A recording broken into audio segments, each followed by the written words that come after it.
So you're a teacher, and for years now, you have been yearning, you've been longing for an opportunity to work from home or to participate in online delivery of instruction. And now that COVID-19 has presented that opportunity, you are anxious and you are loving it and you are just on the ball and on your game, right? Probably not. Truth be told, online instruction requires a different skill set than face-to-face instruction does, and you probably have not been trained for it. I'm Divia Lewis, and I have a master's degree in instructional design and technology, and part of my training was delivering online and distance learning. So I hope that I can share some tips with you on how you can set yourself up for success. So here we go. Just like in the classroom for face-to-face instructional delivery, you have three phases of your task. You have your preparation phase, you have your delivery phase, and you have your follow-up phase. So I'm going to share tips on each of those three phases. Firstly, in your preparation, you more than likely have some new technologies that you're using. Guys, you need to learn your platform. There's tons of tutorials out there that can help you. Ask around, seek help. 2, preparing your materials. When you prep your materials, you need to now cater for shorter bursts of instruction.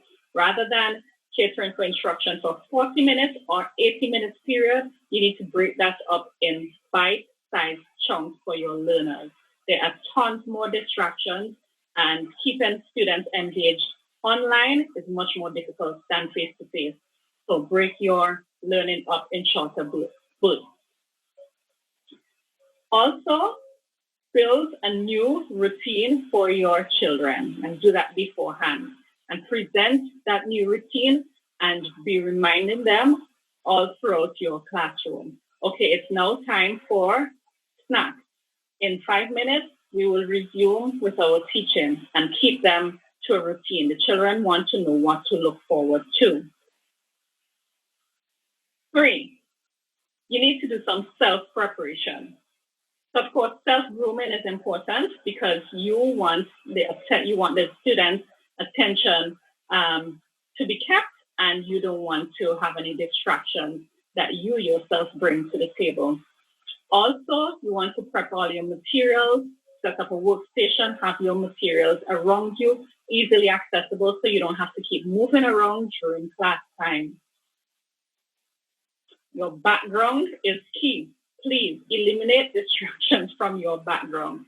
Some video conferencing apps actually come with a virtual background that you can put up, and it will block off your actual background. So that is also something that you can look into. All right, now 4, you're going to pay attention to your delivery. Listen, guys, practice in front of the mirror if you need to. Practice your smile. Practice your eye contact. Very important. It is extremely important to maintain eye contact with your imaginary students or your students who you can't really see, but just envision them behind your camera and practice your eye contact. All right, so now we're going to move on to our execution phase. And under the execution phase, the first thing that you want to do very early up is to establish your ground rules for class participation, just like you would do in a face-to-face class. However, now, if you're using a video conferencing platform, it would include things like keep your mic muted, wait until you're called on to unmute your mic, raise your virtual hand. Some platforms have that feature in it. No cross-talking. You guys can chat online on a different forum after class, but you want to establish ground rules for your virtual class. Now, in any delivery of instruction, communication is key. So again, your practicing of your body language is going to be important, but also you want to ensure that you communicate with clarity. Again, you communicate in bite-sized chunks and practice over-communicating. That means you never take anything for granted. You say something once, state the obvious, you repeat it, and you repeat it again. Things that look obvious to you are probably not so obvious on the other side of the camera. Keep your engagement going with your class by calling on them, on the individuals for participation, allowing a rotation for participation, and avoiding rabbit trails, just like you would do in your physical classroom. Also, on the execution, make sure that you're finding opportunities to instruct your entire class, but also cater into your schedule individual attention that may be required. Now we move on to the follow-up stage.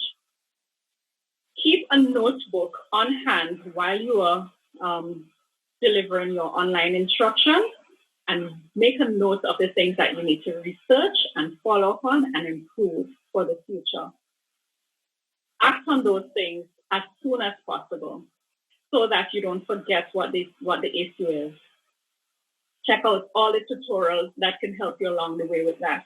And plan ahead. Of course, you'll be doing your regular lesson plans, but also incorporate into that plans for improving your online instruction, online delivery, improving your understanding and use of the technology.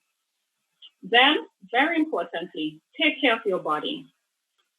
Because you'll be spending a lot more time on the screen, rest your eyes, rest your senses, rest your body much more than you would do when you are delivering face-to-face instruction, because you need those eyes for effective communication at this time. Also eat and rest well. A tired teacher online cannot keep the engagement of his or her class. And then some extra tips for you. Please take it easy on yourself. Remember that you were probably never trained to handle online instruction. So therefore, set short-term and medium-term goals for yourself. And reward yourself when you make improvements. Boost your confidence. Your students are going to take their confidence cues from you. So be confident in your online delivery. Also find one or two things that you enjoy about this format of instruction and build on them. Practice them and then convey that enjoyment to your class. Your students will improve on their confidence and their enjoyment as you lead by example. And just have fun. That's my last tip. Have fun doing it. I do trust that these tips would be helpful to you. If you need more information or if you'd like us to do a follow-up video, just leave a message on our Facebook page or call our number 333-2009. God bless. You are loved.